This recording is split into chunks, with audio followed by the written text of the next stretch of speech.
ఇప్పుడు కేవలం ఆత్మ శరీరాన్ని కంట్రోల్ చేస్తుంది, ఆత్మ శరీరాన్ని కంట్రోల్ చేస్తుంది, అది సరిపోదు.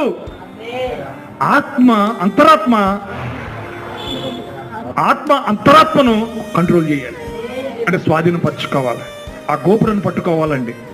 ఆమేన్, హల్లెలూయా. బయట సున్నం వేయటం వల్ల ఏమీ తేడా రాదండి. ఆనాటి మత ప్రజలు పౌలేమన్నాడు, సున్నం కొట్టిన గోడలని పిలిచాడు. బయట వారు విశ్వాసుల వల్లే కనబడ్డారు, వారు ప్రవచించారు, అంతా చేశారు. అయితే అంతరంగంలోని అంతరంగం మాత్రము అవిశ్వాసముతో నిండినది. అంతరంగంలోని అంతరంగము అవిశ్వాసంతో నిండింది. ఆ కారణం చేతనే జనులు కిందకి పైకి ఎగురుతున్నారండి.